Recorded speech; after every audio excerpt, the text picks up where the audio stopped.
There are lives in history that unfold like a perfectly composed symphony, each movement following the last in a predictable and pleasing harmony. We hear the gentle adagio of a royal childhood, the soaring crescendo of a fairy tale wedding, the steady, majestic rhythm of a long and peaceful reign, and the quiet, fading notes of a serene old age. We are taught to admire these lives for their stability, for their flawless execution of duty. But these are not the stories that grip the soul, the narratives that haunt us, the ones that reveal the true, breathtaking resilience of the human spirit are the dissonant ones. They are the symphonies interrupted, the lives where a beautiful lyrical melody is suddenly shattered by the violent, percussive blast of history. Today we journey deep into one of the most poignant, tragic, and unjustly overlooked royal lives of the 20th century. It is the story of a woman born at the very nexus of European royalty, a princess of Greece, Denmark, and Russia, who seemed destined for a life of quiet elegance and dynastic importance. Instead, she was thrown into the heart of a political furnace, becoming the first lady of a nation on the brink of annihilation. She was transformed by the crucible of global war not into a celebrated hero, but into a prisoner of conscience, a political pariah, and a silent symbol of a world that had vanished forever. Her greatest trials were not endured in the gilded halls of Belgrade, but in the humid, impoverished isolation of a remote African farmhouse. Her reign was not one of peace and ceremony, but one of exile, loss, and a relentless, quiet war against despair. Yet this epic tale of survival does not end with a triumphant return. It concludes with a long, heartbreaking fade into stateless obscurity, a tragic final movement that would see her outlive her world, her husband, and her own sense of home. This is the story of Princess Olga of Greece and Denmark, later Princess of Yugoslavia, a woman of legendary beauty who concealed a will of iron, a mother who became a fugitive for the sake of her children, and a political ghost whose quiet, dignified suffering tells us more about the 20th century than any tale of victory. Join us as we uncover the astonishing, heartbreaking, and deeply human story of the princess who lost everything and the immense unseen price she paid for her grace. To truly grasp the extraordinary trajectory of Olga's life, one must first breathe the air of the world she was born into. A world that, in the first years of the new century, felt both ancient and placidly, deceptively modern. Olga of Greece and Denmark was born on the 11th of June, 1903, at the royal estate of Tatoi, nestled in the forested hills outside Athens. She was born not just into royalty, but into the very epicenter of what historians call the royal cousinhood, that intricate, sprawling, and deeply interconnected web of European monarchies. In this era, the thrones of Great Britain, Germany, Russia, Denmark, Sweden, Norway, Greece, and beyond were occupied by a vast network of cousins, uncles, and aunts. A family gathering could look like a meeting of the United Nations. This was a world of immense, unimaginable privilege, governed by unspoken codes of conduct and the rigid gilded bars of dynastic expectation. Olga's parentage placed her at the very heart of this continental family. Her father was Prince Nicholas of Greece and Denmark, the third son of King George III of the Hellenes. Her mother was the formidable and brilliant Grand Duchess Elena Vladimirovna of Russia, a granddaughter of Tsar Alexander II and a first cousin to the last Russian Tsar, Nicholas II. You have to understand, Grand Duchess Elena was a force of nature, known for her ambition and a haughtiness that could intimidate even other royals. She brought with her the grandeur and the spectacular jewels of the Romanov court. She was, in the language of the time, one of the most well-connected princesses in Europe. Olga's childhood was a whirl of visits to imperial palaces in St. Petersburg, summers with German relatives, and holidays with the British royal family. Yet the specific branch of that vast family tree into which Olga was born was a remarkable, almost revolutionary anomaly. Her father, Prince Nicholas, was a talented painter and a thoughtful intellectual, known affectionately in the family as Greek Nicky, to distinguish him from his Russian cousin, the Tsar. Her mother, Elena, had once been considered a potential bride for the future Tsar Nicholas II herself. Theirs had been an arranged marriage, a typical dynastic transaction. But against all odds, their union had blossomed into a genuine, deep, and intellectually vibrant partnership. Together, they made a conscious decision to defy the cold, emotionally sterile conventions that defined most royal upbringings of the time. The home they created for their three daughters, Olga, and her younger sisters Elizabeth and Marina, was not a formal court, but a sanctuary of art, literature, and affection. The girls, celebrated for their beauty and known collectively as the Greek pearls, were not raised by a phalanx of starched governesses and stern tutors, but primarily by their parents. Grand Duchess Elena, fluent in multiple languages, personally oversaw their education, ensuring they were well-read and culturally sophisticated. Prince Nicholas, meanwhile, encouraged their artistic talents, a passion he himself relied upon later when he was forced to sell his own paintings to support the family during their exile. Their household was famous throughout the royal courts for its warmth and its relative informality. It was a place where genuine emotion was not seen as a weakness. Within this nurturing environment, Olga's personality flourished. From her earliest years, she was known for a striking combination of qualities. She inherited her mother's piercing intelligence and her father's quiet, artistic sensibility. She was less of an extrovert than her famously charming youngest sister, Marina, who would later become the Duchess of Kent. Olga was more reserved, thoughtful, and possessed a serene, almost ethereal beauty that captivated everyone she met. She had a natural, unstudied dignity, a quiet confidence that belied a deep-seated shyness. She was the one who observed, who listened, and who moved through her privileged world with a graceful, composed step. It was an idyllic childhood, a long, sunlit Mediterranean summer lived in blissful ignorance of the storm clouds gathering over the continent. This upbringing, however, was taking place against the backdrop of immense historical shifts. The First World War, which erupted when Olga was 11, would violently shatter the cozy, interconnected world of the royal cousinhood. Empires would crumble, thrones would be abolished, and cousins would find themselves on opposite sides of the most brutal conflict in human history. For Olga, this wasn't just an abstract political event. The Romanov dynasty, her mother's family, was wiped out in a revolutionary bloodbath. Her relatives, people she had known, people she had visited, were brutally murdered.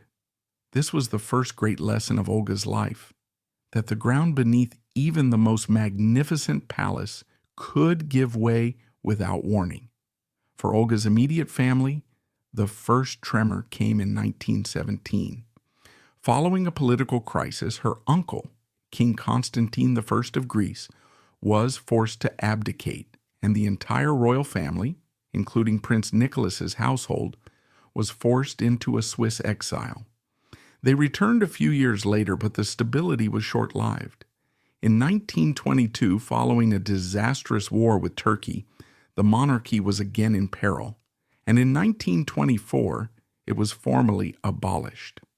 For the second time in less than a decade, Olga and her family were refugees, stripped of their home and their national identity.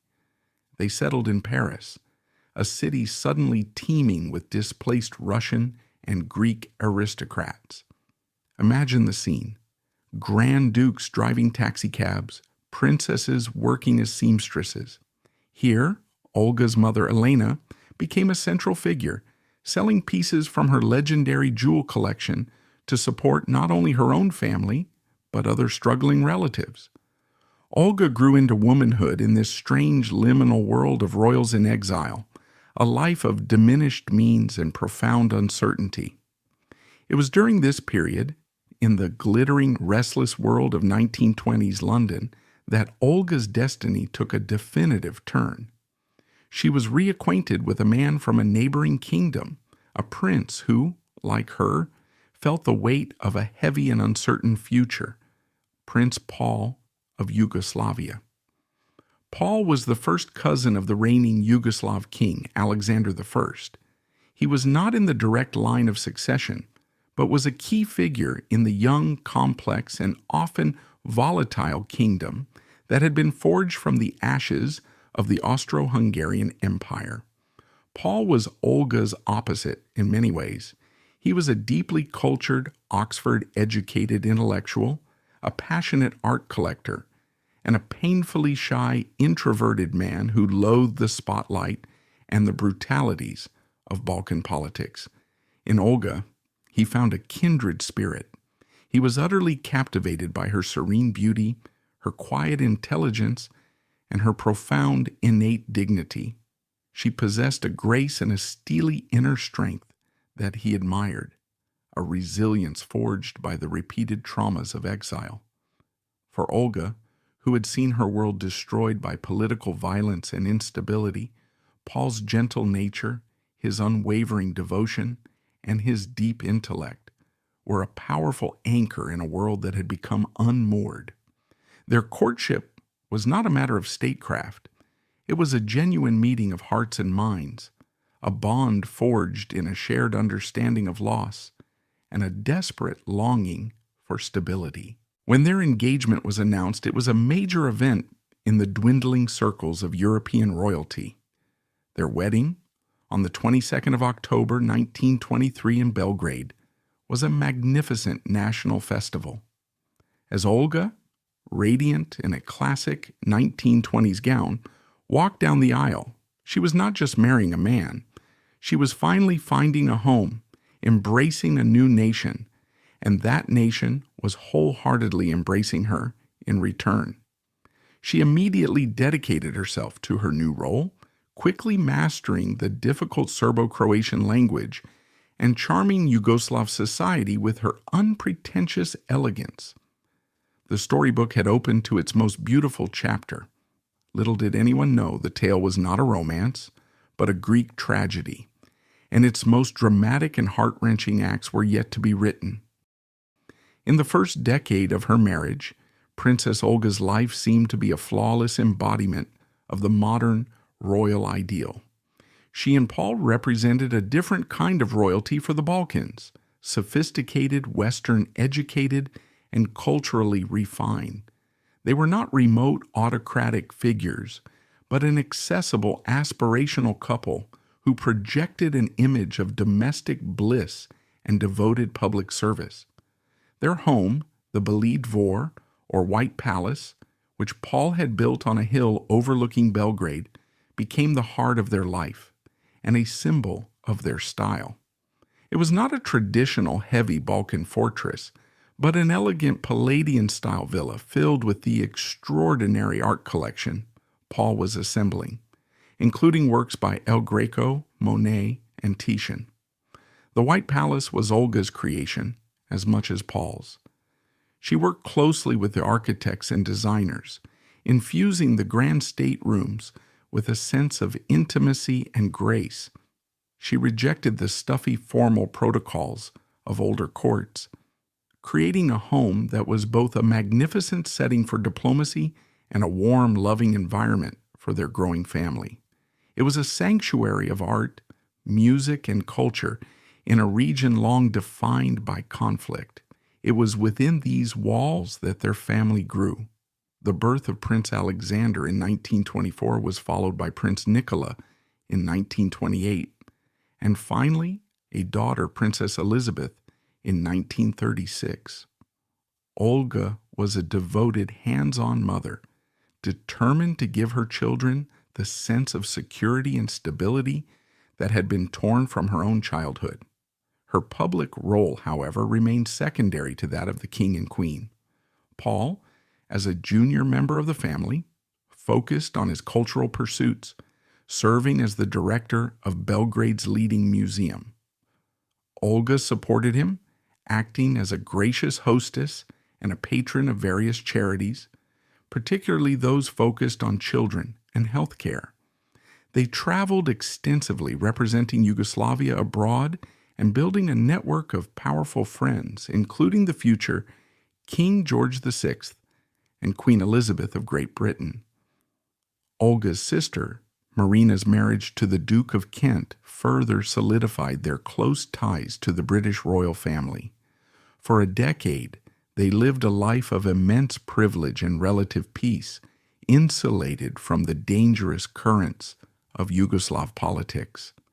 That fragile peace was shattered on October 9, 1934. While on a state visit to Marseille, France, King Alexander I of Yugoslavia was assassinated by a gunman. The brutal murder caught on film sent shockwaves across Europe. Because Alexander's son and heir, Peter, was only 11 years old, a council of regents was required to rule in his name until he came of age. In his will, King Alexander had named his cousin, the one man he trusted implicitly as the head of that council, Prince Paul. Overnight, the quiet, art-loving intellectual was thrust into the center of power, a man of peace forced to govern in an age of dictators and brutal realpolitik. His new life came with a terrible burden. Yugoslavia was a notoriously difficult country to govern, a combustible mix of ethnicities and religions, Serbs, Croats, Slovenes, held together by the force of the monarchy. Paul inherited a kingdom rife with internal divisions and surrounded by predatory neighbors, most notably Mussolini's Italy and, increasingly, Hitler's Germany. Olga became his closest confidant, his emotional rock. In the evenings after the long, stressful days of meetings and political maneuvering, it was to Olga that he would unburden himself, sharing his fears for the future of their country and their children. She was the one person who understood the immense weight on his shoulders. Paul's greatest domestic challenge was the Croatian question. The Croats, a significant portion of the kingdom's population, felt marginalized by the Serb-dominated government in Belgrade and were increasingly drawn to separatist movements. Paul, understanding that a divided nation could never withstand foreign pressure, dedicated himself to finding a solution. He spent years in painstaking negotiations culminating in the 1939 Cvetković-Maček Agreement, an accord that granted Croatia significant autonomy. It was the act of a peacemaker, not a tyrant, a desperate attempt to heal the nation's internal wounds before the external threats became overwhelming. And through it all, Olga was the silent, steadying force at the heart of the storm. The White Palace became her stage, and she was its flawless director. It was more than just a home. It was the most important diplomatic and cultural hub in southeastern Europe. Behind the perfect smiles and the clinking of champagne glasses, a constant stream of information and influence flowed through its halls. Olga's legendary grace made the palace a neutral ground where diplomats, politicians, artists, and writers could meet. She had a rare gift for making people feel seen and heard, and she used this soft power to gather information for her husband, to soothe ruffled feathers, and to project an image of Yugoslav stability and sophistication to a skeptical world. This period culminated in what would prove to be a journey of immense, unforeseen consequence. As the 1930s drew to a close and the war clouds darkened over Europe, Paul and Olga undertook a series of crucial state visits. In 1939, they were hosted in Berlin by Adolf Hitler. The visit was a chilling and deeply uncomfortable experience. Olga, with her innate sense of dignity and her Romanov blood, felt an instinctive revulsion for the vulgarity and brutality of the Nazi regime. In a letter, she described Hitler as having a disagreeable Swedish handshake and looking like a provincial hairdresser's assistant. She and Paul were playing a dangerous diplomatic game, trying to placate the German dictator while secretly hoping for protection from Britain and France. A visit to London followed, where they were welcomed as family by the King and Queen. But they left with a sense of dread. The British, while sympathetic, made it clear that they could offer no concrete military guarantees to Yugoslavia in the event of a German invasion. Paul and Olga were beginning to understand a terrifying truth. Their family ties, their political allegiances, and their democratic values meant nothing in the face of German military might. They were strategically, tragically on their own. They returned to Belgrade in the late summer of 1939. They had built a beautiful life, raised a loving family, and had served their adopted country with grace and dedication. Their future and the future of their nation now hung by the thinnest of threads.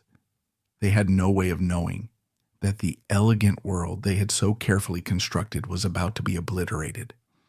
On the 1st of September, Germany invaded Poland, and the storybook was slammed shut. For 18 tense months, Yugoslavia clung desperately to its neutrality, a small, isolated kingdom caught in the tightening vice between the Axis and Allied powers. Prince Paul walked a terrifying tightrope, trying to keep his country out of the war that was now consuming the continent. He resisted German pressure, but with the fall of France in 1940 and Britain fighting for its own survival, his options were dwindling to nothing. Hitler's war machine was now at his border, and the message from Berlin was brutally simple: join us or be crushed. The crisis came to a head in March of 1941. Faced with the certainty of a swift and devastating invasion that would cost hundreds of thousands of Yugoslav lives, Paul made the most agonizing decision of his life. On March 25th, after days of tortured deliberation, he authorized his ministers to sign the tripartite pact in Vienna, formally aligning Yugoslavia with the Axis powers, but with the crucial caveat that German troops would not be allowed to cross Yugoslav territory. For Paul, it was not an ideological choice. It was a desperate, pragmatic gamble to save his people from slaughter, a bitter pill he swallowed to preserve his nation's existence. He believed he had bought them peace, however humiliating. He was wrong. The news of the pact was met with outrage in Belgrade, particularly within the military, which was fiercely nationalistic and deeply pro-British. The public, fed by Allied propaganda, saw the pact as a national betrayal. In the cold pre-dawn hours of March 27, 1941, just 2 days after the signing, the White Palace was jolted awake. The chaos was absolute. A military coup, secretly encouraged and funded by British intelligence, was underway. The generals Paul had trusted had turned against him. The government was overthrown, and Paul's 17-year-old nephew, Peter, was declared of age and placed on the throne. For Paul and Olga, this was not a distant news report. It was a direct and terrifying assault. They were prisoners in their own home. Paul was forced to sign a document of abdication. His daughter Elizabeth, then just 5 years old, later recalled the terror of that night. Soldiers with fixed bayonets swarming the palace, her father's face pale with shock, and her mother, Olga, moving with a calm, steely resolve, her only thought being the safety of her children. The heart-wrenching decision was made. They must leave immediately. Olga's mission was to get her family out of the country, away from the chaos and the inevitable German retribution that would follow this act of defiance. What followed was a terrifying flight into the unknown.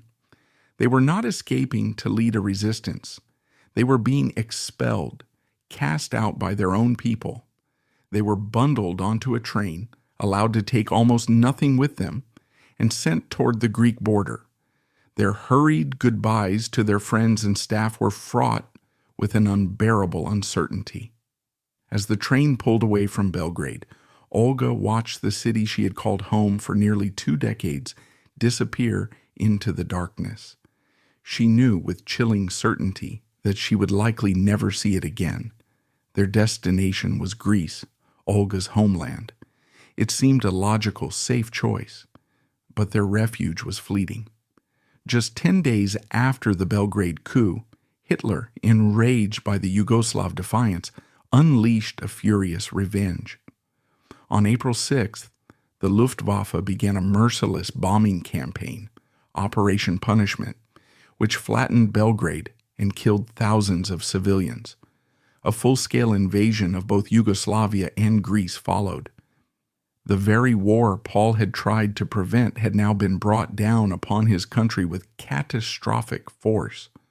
Olga and her family were now fugitives in a collapsing nation. They were forced to flee Greece as the German army advanced, eventually being evacuated by the British. But what should have been a rescue by their friends and allies turned into the next chapter of their nightmare. For the British government, led by Winston Churchill, Paul was not a tragic, displaced ally. He was the man who had signed a pact with Hitler. Despite their own role in encouraging the coup that had sealed Yugoslavia's fate, they now treated Paul as a political liability, a near traitor. For Olga, this was the ultimate disillusionment. Her entire life, her family ties, and her husband's political sympathies had been overwhelmingly pro-British. Her own sister was a member of the British royal family. Yet now they were being treated like enemies. The British decided they had to be moved as far away from the European theater as possible, to a place where they could have no political influence. After a long and difficult journey, they were flown to Nairobi, Kenya, and placed under house arrest. The fall was complete. The princess, who had been born in a palace in Athens and had reigned as First Lady in Belgrade, was now a prisoner, stripped of her home, her country, and her honor, living in forced exile in the heart of Africa.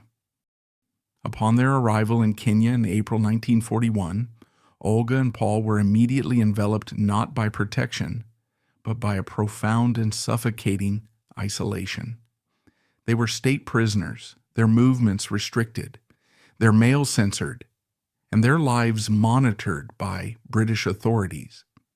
Their first home was a dilapidated colonial house on the shores of Lake Naivasha, a beautiful but remote location. It was a far cry from the art-filled halls of the White Palace. You have to understand the jarring, almost violent contrast. They had left a world of manicured lawns, priceless art, and silent, efficient service. They were dropped into a place named Osirian, a Maasai word meaning place of peace. Though for them it was anything but. The house was damp, the smell of mildew thick in the air, and the nights were filled with the hiss and buzz of insects they had never known. For a family accustomed to the highest standards of European luxury, it was a profound, soul-shaking shock. It was in this gilded cage that Olga began the most difficult and consequential work of her life. It would have been entirely understandable for her to retreat into bitterness and despair. She was, after all, separated from her entire family, living in a constant state of anxiety, her husband unjustly vilified by Allied propaganda, and sinking into a deep depression. But Olga was not built for passivity. She possessed a deep well of inner strength and a quiet, unyielding dignity that had been forged in the fires of her family's earlier exiles. She had watched her Romanov relatives lose everything and knew, with a certainty that was almost chilling, that survival was an act of will, not of hope. She understood that her new role was not political, but existential. Her mission was to hold her family together, to create a semblance of normalcy for her children, and to be the unwavering pillar of support for her broken husband. The psychological toll of their situation was immense. Paul, a sensitive and intellectual man, was crushed by the weight of what had happened. How does a mind accustomed to the constant, high-stakes chess game of running a nation cope with forced silence? He was tormented by the news from Yugoslavia, filtered through his British captors, where a brutal civil war was now raging alongside the Nazi occupation. He felt that his name was forever stained, that history would remember him as a coward or a collaborator. So he retreated into the one world no one could take from him, the world of books. He spent his days in a state of deep melancholy, rereading the Greek classics in their original language, finding a bitter irony in the ancient tragedies of fallen heroes and the whims of cruel gods.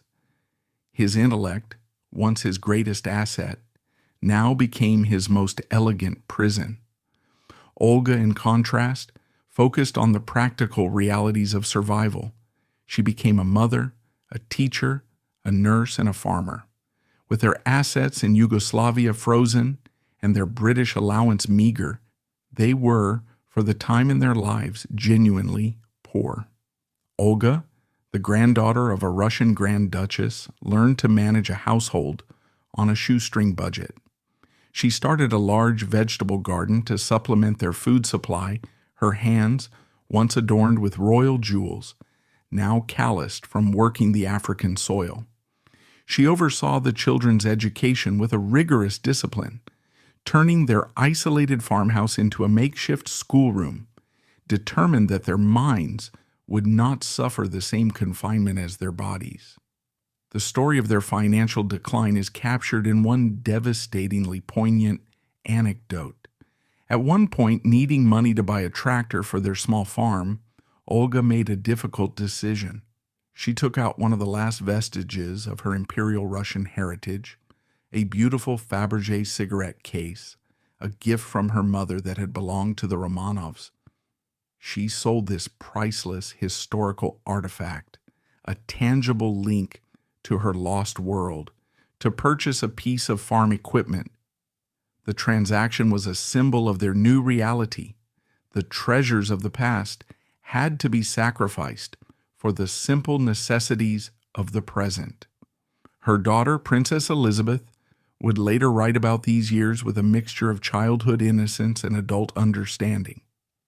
For the children, Kenya was a strange, confusing adventure. Their world had shrunk to the size of the farm. Their playmates were local animals, and their parents were their only teachers. Elizabeth remembered Kenya for its natural beauty, the shocking pink of flamingos rising from the lake, the vast, star-filled skies. But she also remembered her mother's silent strength, the way she would calmly deal with scorpions in the house, the way she never once complained or showed her fear to her children. Olga created a bubble of safety and love in the midst of their political prison. And yet behind that stoic facade, she was fighting a quiet war against despair. And for the sake of her family, she was determined to win. Their isolation was nearly absolute. They were shunned by much of the British colonial society in Kenya, who, fed by official narratives from London that painted Paul as a Nazi sympathizer, saw them as pariahs. Only a few loyal friends, like the author Evelyn Waugh, dared to visit. One of their most important sources of comfort came from an unexpected quarter: Jan Smuts, the Prime Minister of South Africa. Smuts, a respected global statesman, understood the complexities of Paul's situation, and believed he had been treated unjustly. He intervened on their behalf, and in 1943, Paul and Olga were permitted to move to South Africa, where their living conditions improved slightly and they were treated with more dignity. But the emotional wounds remained. During these years, Olga suffered another profound loss. In August 1942, her beloved sister Marina's husband, the Duke of Kent, was killed in a military plane crash. Olga was devastated not only by the death of her brother-in-law, whom she adored, but by the sheer cruelty of her circumstances. The news arrived via a cold, censored telegram, delayed by days. She was trapped thousands of miles away, unable to be with her grieving sister, unable to share in the family's mourning. It was the ultimate demonstration of her powerlessness, another reminder of how utterly cut off she was from the life she had once known. For 4 long years, she performed this delicate, exhausting balancing act. A devoted mother raising her children in a foreign land, and a stoic wife holding her husband back from the abyss of depression. She was not a political warrior fighting a public battle like Crown Princess Märtha of Norway. Her war was a silent internal one, fought within the confines of her home and her own heart. She was, in every sense of the word, the guardian of her family's soul, preserving their dignity when everything else had been stripped away. On May 8, 1945, Germany surrendered. The war in Europe was over. Across the continent, bells rang out, and crowds flooded the streets in joyous celebration. For millions, it was a moment of liberation, of triumphant return. But for Olga and Paul, living in exile in Johannesburg, the end of the war did not bring a homecoming. It brought a final devastating wave of loss. While they had been imprisoned in Africa, the political landscape of their homeland had been irrevocably transformed. The royalist resistance in Yugoslavia had been supplanted by the fiercely effective communist partisans, led by Josip Broz Tito. With the backing of the Soviet Union and eventually the acquiescence of the Western Allies, Tito emerged from the war as the undisputed leader of the country. In November 1945, the monarchy was formally abolished.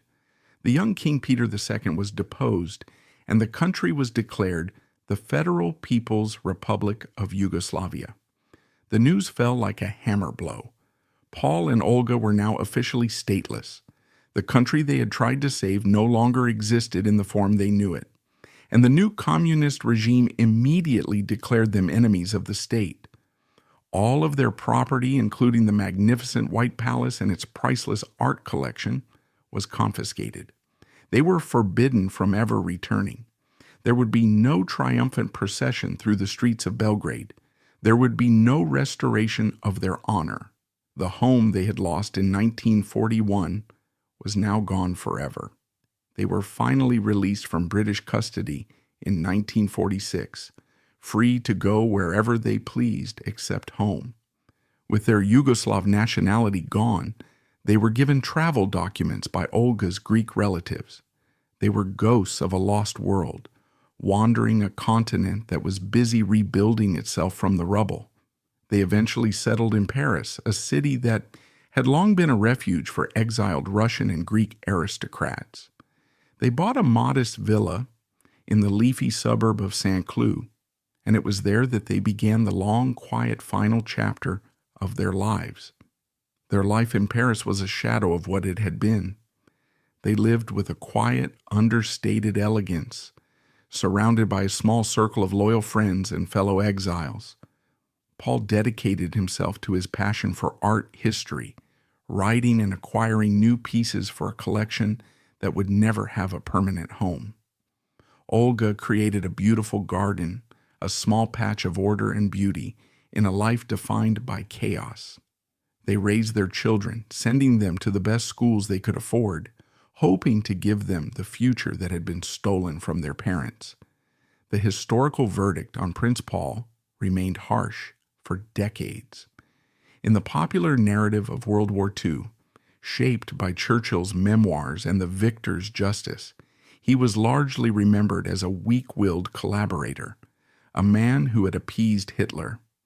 This portrayal caused Paul, and by extension Olga, profound and lasting pain. They knew the truth, that his actions had been a desperate attempt to spare his people the horrors of war, an attempt that had been undone by the very allies he had sought to placate. It was only much later, with the opening of historical archives and the publication of new biographies, that a more nuanced understanding of Paul's tragic dilemma began to emerge.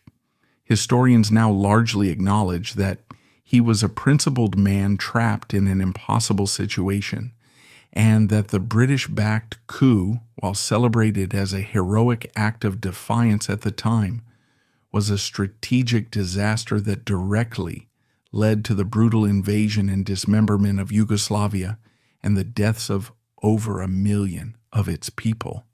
For Olga, this slow, posthumous rehabilitation of her husband's reputation would have been a bittersweet vindication. She had stood by him unwaveringly, her belief in his honor never faltering. She lived long enough to see the collapse of the communist regime in Yugoslavia and the subsequent violent breakup of the country in the 1990s. The ethnic hatreds that Paul had tried so hard to manage had exploded once more, proving that the kingdom he had governed had always been a fragile creation. Her own story remained largely in the shadows, a footnote to her husband's controversial career. She never wrote a memoir, never gave extensive interviews. Her pain and her resilience were private matters. Her legacy is not found in grand political achievements or celebrated acts of wartime heroism. It is a quieter, more profound legacy, a testament to the endurance of the human spirit. She represents the forgotten victims of the great historical cataclysms, the individuals whose lives are swept away by the tides of war and ideology, who are forced to bear the unbearable with grace and fortitude. She was a living symbol of the immense human cost of the 20th century. The final years of Princess Olga's life were a long, slow, and courageous retreat into the quiet dignity of old age. After Prince Paul passed away in 1976, she lived on for another 2 decades, a graceful matriarch to her children and grandchildren, and a living link to a world that had almost entirely disappeared. She divided her time between a flat in Paris, a home in England near her sister Marina's family, and visits to her children. She was a woman out of time, a relic of the age of grand duchesses and European cousinhood living in the modern world. On the 16th of October 1997, Princess Olga passed away in Paris. She was 94 years old. She had outlived her husband, her 2 sisters, and almost all of her contemporaries. Her death did not make global headlines. To the world, she was a minor, forgotten royal.